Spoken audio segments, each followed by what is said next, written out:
4 slats for both the seat and the backrest. Grab a tape and leave a 3/4 inch overhang for that front slat, which goes over that 2x6. Once you've done that, drill some pilot holes. Drill 2 pilot holes on each side, and then take 2-inch decking screws and screw that first slat into the cross supports and then into that 2x6 on this front piece. Then grab the rest of those slats, space them evenly apart. There should be 5 total, and they're going to be about 1/4 of an inch apart from each other. Just space them evenly. It's not a huge deal if they're off just a little bit. Now we get to repeat the process just a few more times. So continue drilling pilot holes, 2 on each side of the slat, and then follow up with a 2-inch decking screw on each side. Once those are all fastened, we get to move on to the back of the chair. And the first thing I like to do is grab the top slat, drill some pilot holes, and attach that. That way you can square everything up.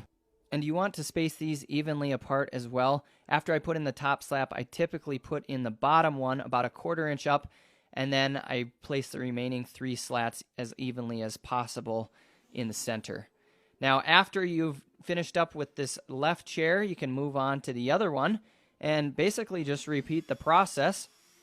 So we'll go ahead and move on to that chair on the right and put in those slats. Like I said, you just evenly space them, and then make sure you drill those pilot holes again and fasten those on, and then you can move on to the backrest.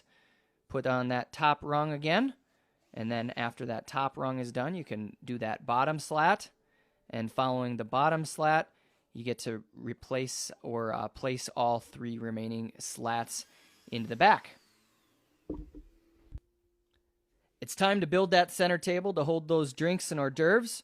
You can see that I worked on the front section just a little bit, but we'll walk you through doing the back, which is very, very similar.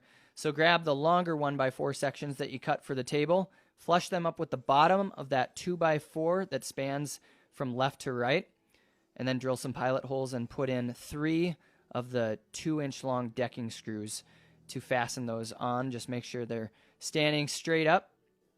And then once you get those 2 on, you'll be able to square them up just a bit with that 17-inch wide piece of 2x4 that